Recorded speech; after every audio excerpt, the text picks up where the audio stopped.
서울에서 살고 있는 40대 가정주부입니다. 이 이야기를 적을까 말까를 한참 동안 망설였습니다. 하지만 세상에는 이렇게 말도 안 되는 기가 막힌 일들도 있다란 걸 알려드리고 싶더라고요. 저는 주변에서 흔히 볼 수 있을 법한 별 볼 일 없는 평범한 사람이지만 이야기를 시작해보겠습니다. 지금으로부터 20년도 더 되었던 이야기라 조금은 가물가물하지만 최대한 기억을 살려보았습니다. 저는 그 당시에 나름대로 학벌도 괜찮았었고 사업을 하시는 아버지 덕분에 항상 풍족한 삶을 살고 있었을 때였습니다. 그래서 금전적인 문제에는 크게 영향을 받지 않았기에 제가 하고 싶었던 일을 하고 있었죠. 남들이 보면 왜 그런 일을 하냐고 할 수도 있지만 제 직업은 어릴 때부터 꿈꿔왔었던 플로리스트였습니다. 요즘 같은 시대에는 나름대로 많은 사람들이 꽃을 사고는 하지만 20년 전만 하더라도 너무 경쟁력이 없는 직업이었죠. 하지만 저는 어릴 때부터 남들과는 유별나게 달리 꽃을 너무 사랑했었습니다. 그리고 단순히 꽃을 파는 사람이 되고 싶었던 게 아니었어요. 꽃이라는 식물에 대한 지식들을 사람들에게 알려주고 싶었고 예술적으로 다가가서 꽃을 디자인하는 그런 사람이 되고 싶었습니다. 아무튼 그렇게 철없이 시작했던 꽃 가게는 부모님의 지원 아래에서 시작되었죠. 하지만 어느 정도 잘 되기는 어렵단 걸 알았지만 생각보다 더 처참했었네요. 장사도 잘 되지 않자 자꾸만 부모님께 손을 벌리게 되자 마음이 많이 지쳐갔습니다. 그러던 어느 날이었습니다.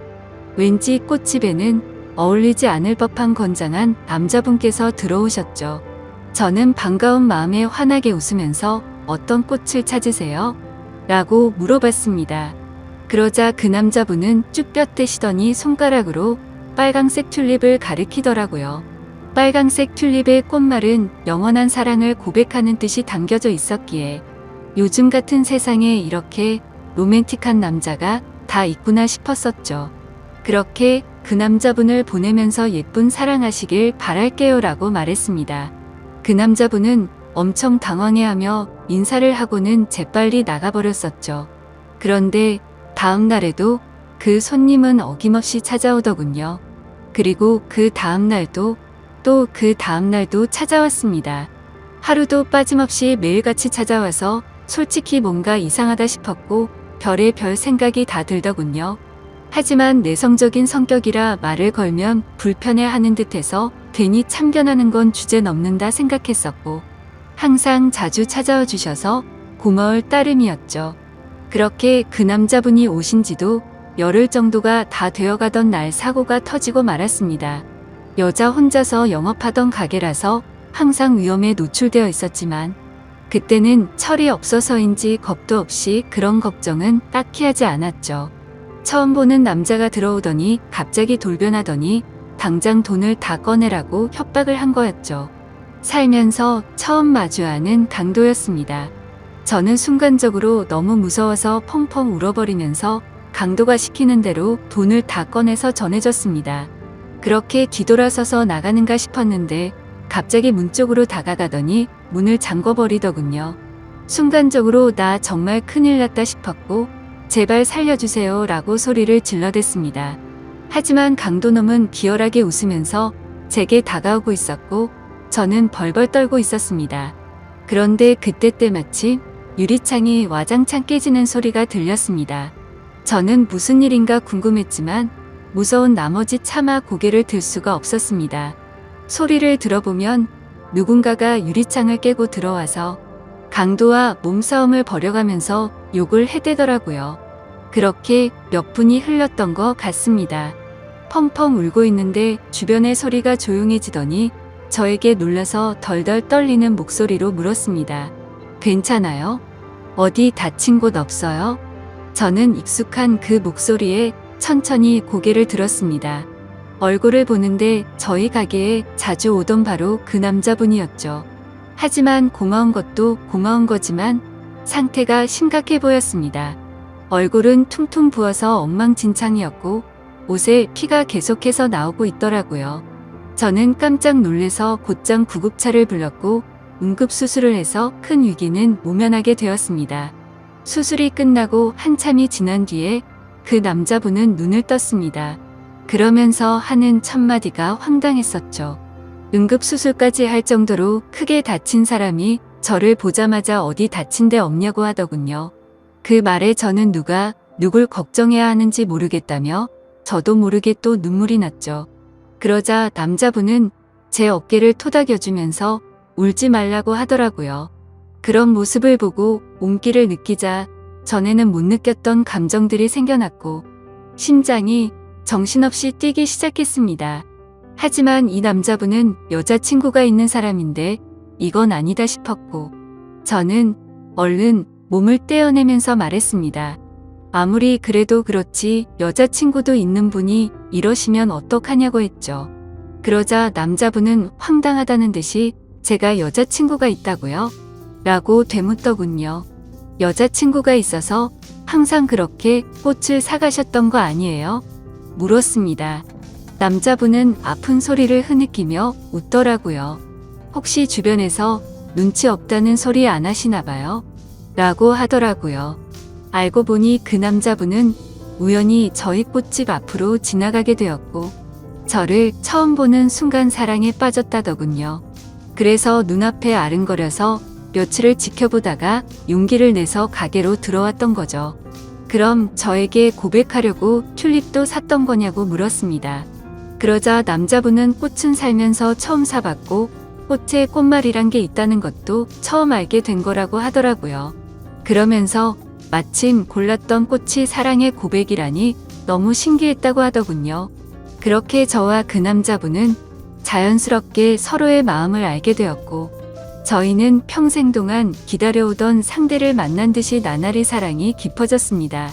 퇴원을 할 때까지는 제가 항상 병원에 가서 알콩달콩 사랑을 키워나갔고 퇴원을 하고부터는 일이 끝나면 항상 저희 가게로 와서 사랑을 키워나갔었죠. 그러다가 남자분은 조심스럽게 제게 말을 꺼냈습니다. 사실 우리가 아무런 조건도 따지지 않고 사랑에 빠져버렸지만 자신은 남들이 보기에는 별 볼 일 없는 직업을 가졌다고 말하더군요. 저는 솔직히 그런 건 전혀 상관없었기에 상관없다고 말하며 무슨 일을 하는데요? 라고 물었습니다. 그러자 건설업을 공부하고는 있는데 지금은 그런 꿈을 키워가면서 일용직으로 노가다를 한다고 하더라고요. 사실 평범한 직업은 아니었기에 호기심이 생기긴 했지만 그게 문제가 되는 건가 싶었습니다. 저는 직업에 귀천이 어디 있겠냐며 저도 이렇게 적자 보면서 일을 하는데 나보다는 낫지 않냐며 웃었죠. 우리는 그렇게 예쁜 사랑을 키워나가게 되었고 정말 생각하지도 못한 상황이 생겨버리고 말았습니다. 그건 바로 저희 부모님이셨습니다. 남자친구와 2년간의 연애를 하다가 평생 가약을 맺기로 하였고 부모님에게 소개를 시켜주기 위해서 말을 꺼냈는데 남자친구에 대해서 이야기를 해주니 정말 불같이 화를 내시더라고요. 저는 제 남자친구를 사랑했기에 직업도 능력도 다 필요 없다고 하지만 저희 부모님은 저를 금이야 오기야 열심히 키워주셨고 돈도 안 되는 제 직업에 대해서도 저를 위해서 응원해 주시면서 경제적인 지원도 아끼지 않으셨습니다. 하지만 그런 딸에게 능력도 없고 앞날이 막막한 노가다 하는 남자라니 가당치도 않으셨던 거죠. 그날부터 정말 울어도 보고 빌어도 보고 끊임없이 애원했습니다. 부모님의 생전 처음 보는 단호한 모습에 너무 슬펐고 원망스러웠습니다. 결국 저는 어쩔 수 없이 부모님을 등지고 남자친구를 선택하기로 마음을 먹었습니다. 남자친구도 그렇게까지 해서 부모님과 연락이 끊겨버리면 후회하지 않겠냐며 제 마음을 돌리려고 많이 애를 썼습니다. 하지만 저희가 상황이 나아지고 아이도 낳아서 예쁘게 사는 모습을 보면 용서를 해주실 거라 생각했고 또 그렇게 하자고 오히려 제가 남편을 설득하게 되었습니다. 오랜 상의 끝에 남자친구는 얼른 빨리 성공해서 행복하게 해주겠다고 말했고 저희는 결혼식은 생략한 채로 혼인 신고를 하게 되었습니다. 처음에는 부부가 되어서 너무 행복했습니다. 매일 같이 붙어 있을 수 있어서 좋았고 떨어지지 않아도 되어서 좋았죠. 하지만 이상과 현실은 생각처럼 녹록치가 않더라고요. 부모님의 지원이 끊기게 되자 꽃집에서 생기는 적자는 도저히 감당이 되지 않았습니다. 남편이 열심히 일해서 번 돈을 밑빠진 독에 물 붓는 짓을 할 수는 없었기에 저는 제 직업을 포기하려고 마음을 먹었습니다. 하지만 부동산 계약은 아직 1년이 넘게 남아 있었고 가게를 열면 오히려 적자가 심해지는 상황이었죠. 결국에는 계약 기간이 만료될 때까지 가게는 빠지지 않았습니다. 그로 인해 보증금은 전부 다 사라진 지는 오래였고 권리금도 한 푼도 받지 못해서 오히려 빚만 몇천만 원이 생겨버렸습니다. 도움은 주지 못할 망정 빚까지 생기게 만드는 바람에 남편에게는 너무 미안했습니다. 그래서 결국 저도 빚이라도 갚는 게 최우선이다 싶어서 무작정 아르바이트 자리를 구하고 다녔고 결국에는 오전에는 홀서빙을 했고 저녁에는 주방 보조로 일을 하게 되었죠. 돈이라는 게 이렇게 벌기 어렵구나라는 걸 너무 절실하게 깨닫게 되었습니다. 그리고 빚이 생기고부터 이자가 어마어마하더군요. 남편과 함께 아무리 열심히 빚을 갚아도 빚은 너무 더디게 줄어들었고 삶이 힘들어질수록 서로에게 점점 지쳐가는 것 같았습니다.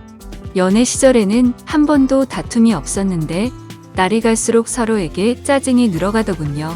아무튼 그렇게 악순환이 반복되던 어느 날 저희 부부에게는 더 큰 문제가 생기고 말았습니다. 자꾸만 소화가 안 되고 배가 더부룩했는데 저는 결국 쓰러지고 응급차에 실려 가버리게 됐던 거죠. 참 많이 암담했습니다. 사람이 많이 힘들다 보니 아픈 걱정보다도 돈 걱정이 앞서더군요. 경제적으로 어렵다 보니 보험은 이미 해지가 됐던 상황이었고 혹시나 큰 병이 아닐까 걱정이 임한 저만이 아니었습니다. 하지만 슬픈 예감은 왜 틀리지 않는 걸까요? 의사 선생님은 검사 결과를 보더니 당장 입원해서 수술부터 하셔야겠다고 말하더군요. 지금 위쪽에 암이 발견됐는데 생각보다 크게 전이 되지는 않았는데 시간이 가면 갈수록 너무 위험한 상태라서 당장 수술 날짜를 잡아야 한다고 했습니다. 왜 한순간에 모든 게 엉망진창이 된 건지 너무 서러워서 펑펑 울었습니다. 남편도 아무 말 없이 고개를 숙이고 있었고 그런 모습을 보는데 남편이 원망스러웠죠. 제가 선택하고 설득해놓고는 결국에 저는 남편 탓을 하고 있었던 거죠. 남편은 구겨진 인상으로 조용히 밖으로 나갔습니다. 그리고는 며칠 동안 전화도 받지 않고 제 앞에 나타나지를 않았죠. 그러다가 양복을 멀끔히 차려입고 나타나서 이혼 서류를 내밀더니 정신 나간 소리를 짓거리더군요. 며칠 동안 고민을 해봤는데 당신과 살면서 당신 빚 때문에 내 인생도 망가진 것 같다고 말이죠. 그런데 그것도 모자라서 이렇게 큰 병을 치료해줄 돈도 없고 감당해낼 자신이 없다고 했습니다. 이제는 내가 뒷바라지 더 이상은 못하겠으니까 이혼을 해달라고 요구하더군요. 나를 위해서 온몸이 피투성이가 되어가면서 지켜주던 그 남자가 맞는 건가 싶었습니다. 몸도 온전치 못한 저를 버리고 이기적으로 저를 버린다는 모습에 너무 상처를 받았고 병실 내에 다른 사람들이 있는데도 불구하고 소리를 지르면서 욕을 해댔고 너 없으면 못 살 것 같냐고 말하면서 이혼 서류의 도장을 찍어줬습니다. 그러자 남편은 잘 지내라는 말 한마디만을 남겨둔 채 문 밖으로 나가버렸습니다. 저는 그동안 묵혀왔던 감정을 내뱉듯이 창피한 것도 모르고 소리내서 펑펑 울었죠. 옆에 있던 사람들은 저렇게 못된 남자랑은 이혼하는 게 100번 1000번 맞다며 저를 위로해주더군요. 제 곁에 아무도 없자 부모님 생각이 나서 부모님에게 연락을 드리게 되었습니다. 어머니가 뛰어오시더니 그러게 왜 그런 남자랑 결혼했냐며 저를 끌어안고 우셔서 저도 같이 펑펑 울었습니다. 그렇게 30분 정도 뒤에 아버지가 들어오셨고 일단 병실부터 옮기자며 1인실로 옮겨갔습니다. 다행히도 경제적으로 부유하신 부모님의 지원을 받고서 저는 수술을 치르게 되었고 초기에 치료를 한 덕분에 아주 건강하게 회복을 하고 퇴원을 하게 되었습니다. 건강을 회복한 이후로는 전 남편에게 뒤통수를 제대로 얻어 맞은 덕분에 완전 다른 삶을 살게 되었죠. 예전처럼 순둥순둥한 성격의 여자가 아니라 그 어떤 사람보다도 독할 정도로 정말 열심히 살게 되었습니다. 순진하게 꿈꾸던 꽃집에 대한 미련은 버린 채로 아버지와 상의 끝에 사업을 이어받기 위해서 회사로 출근을 하기 시작했죠. 아버지는 그 당시에 누구나 이름만 들으면 알 수 있을 만큼의 사업을 운영하고 계셨고 몇 년 동안은 순탄하게 회사가 고속 성장을 이뤄나가고 있었습니다. 하지만 그런 행복한 일들도 오래가지는 못하였죠. 매번 사업이 성공하다 보니 겁이 너무 없어졌고 무리하게 사업을 키우다 보니 회사는 걷잡을 수 없이 무너지기 시작했습니다. 그때 절실하게 느껴졌습니다. 아무리 노력하더라도 인생은 한순간에 파탄날 수 있다는 걸 말이죠. 결국 투자자들의 빚독촉에 시달려서 저희 가정은 풍비박산이 났습니다. 아버지는 너무 큰 좌절감으로 인해서 모든 연락을 끊은 채 사라지셨고 어머니와 저는 조그마한 여관방에서 세상에 둘만 남겨진 기분으로 서로를 끌어안고 울었습니다. 인생에 대한 허무함에 모든 걸 다 포기하고 싶었지만 도저히 그럴 수는 없었습니다. 어머니와 저는 서로의 버팀목이 되어주면서 이대로 굶어 죽을 수는 없었기에 알바를 시작했습니다. 정말 최선을 다해서 열심히 살았던 것 같아요. 몇 년 동안을 단 하루도 쉬지 않고 일을 하게 됐고 모든 빚들을 다 청산하게 되었죠. 하지만 정말 너무 허무하게도 빚을 다 갚고 나서 몇 달이 지난 뒤 몇 년간 너무 무리를 하셨는지 제 어머니는 갑자기 일을 하던 중에 쓰러지게 되셨고 최선을 다해서 소생시켜보려고 했지만 결국에는 저를 혼자 두고서 세상을 떠나게 되셨습니다. 제 인생은 왜 이렇게 악몽 같은지 정말 너무 슬펐고 화가 났습니다. 결국 혼자서 어머니의 곁을 지키면서 장례식을 치르게 되었고 무책임하고 이기적인 아버지는 그 소식도 알 수 없었기에 끝내 나타나지를 않으셨죠. 앞으로 세상을 어떻게 살아야 하는 건지 막막했습니다.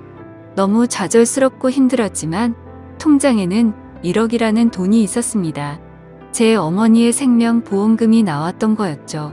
정말 삶이 힘들었지만 예전에 제 암 수술을 할 때 보험이 없으면 너무 힘든 걸 잘 알았기에 어떻게든 보험은 잘 넣어두었기에 보험금을 받을 수 있었습니다. 이 돈으로 앞으로 어떻게 살아가야 할지 고민을 했습니다. 그래도 몇 년간 배워왔던 아버지의 사업을 다시 시작해보는 게 좋겠다 싶었습니다. 왜냐하면 그것 말고는 제가 할 수 있는 일이 전혀 없었기 때문이었죠. 그렇게 저는 다시 제 사업을 시작하게 되었고 1억이라는 자본금으로 시작해서 1년도 채 지나지 않아서 2억으로 늘어날 만큼 승승장구했습니다. 하지만 사업이라는 게 정말 녹록치가 않다라는 걸 뼈저리게 또다시 느꼈습니다. 사업은 승승장구하고 있었지만 거래하던 업체에서 물건 값을 지급받고는 잠적을 했던 거였죠. 내 인생은 어쩜 이렇게도 구질구질한 걸까 싶었습니다. 경찰에 신고를 하고 몇 달이 지나도록 사건에는 진전이 없었죠. 이미 저희 회사 말고도 여러 군데 회사에 같은 수법으로 사기를 쳤고 작정을 하고 해외로 도망친 상황이라 쉽게 해결되긴 어려울 것 같다더군요. 정말 매일같이 울면서 겨우 잠이 들 정도로 마음고생이 심했습니다. 하지만 그런 마음고생이 중요한 게 아니었죠. 시간이 가면 갈수록 당장 직원들의 급여부터 시작해서 은행의 이자 빚까지 모든 게 또 밀려가고 있었고 금세 신용불량이 되어버리더군요. 아무리 사정을 말해봤자 그런 건 전혀 소용이 없었습니다. 돌아오는 냉혹한 대답이 제 가슴을 미어터지게 만들 뿐이더라고요. 또다시 이렇게 인생이 바닥으로 내려앉는 건가 싶었고 어머니의 목숨값으로 시작한 제 모든 걸 걸었던 사업이었는데 너무나도 절망적이었습니다. 그런데 사람이 죽으라는 법은 없다는 듯 희소식이 왔습니다. 저희 회사에 투자를 자처하는 사람이 있다며 거래처 사장님이 연락이 온 거였죠. 사실 처음에는 갑자기 투자를 한다기에 반신반의했습니다. 그때 당시에는 제대로 사기를 당했던지라 그 누구도 믿을 수가 없었던 상황이었기 때문이죠. 하지만 당장 직원들의 급여도 밀린 상황에 찬밥 더운 밥 가릴 노릇이 아니더라고요. 저는 전화기에 대고서 감사하다는 인사를 몇 번을 외치고서 사업 설명을 위해서 날짜를 잡게 되었습니다. 무조건 투자를 받아야 했기에 한치의 지적도 나오지 않게끔 최선을 다해서 자료를 준비하였고, 일주일이 지난 뒤 약속 시간보다 조금 일찍 투자자의 회사로 찾아갔습니다. 회사 직원의 안내에 따라 혼자서 회의실에 들어가게 됐고, 물이 놓인 자리들에 준비해둔 자료들을 놓아두고서 떨리는 가슴으로 기다리고 있었습니다. 그렇게 몇 분이 지나자 여러 사람이 들어올 줄 알았는데 익숙한 얼굴의 한 남자가 들어오더군요. 그건 바로 11년 전 제게 씻을 수 없는 상처를 주고 이혼을 했었던 바로 그 남자, 전 남편이었습니다. 저는 너무 당황해서 당신이 뭔데 여길 나타나냐고 말을 했죠. 그러자 전 남편은 내가 당신 회사에 투자하기로 한 사람이야 라고 말하더군요. 이게 무슨 헛소리인지 어안이 벙벙했습니다.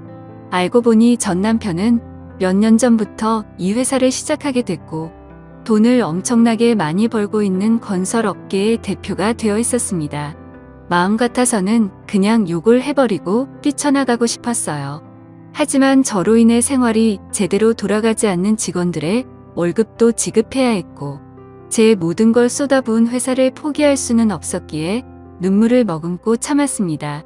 저는 결국 어쩔 수 없이 다시 인사를 드리면서 그럼 저희 회사에 대해서 설명할게요 라고 말했더니 전 남편은 설명은 필요 없다고 말하더군요.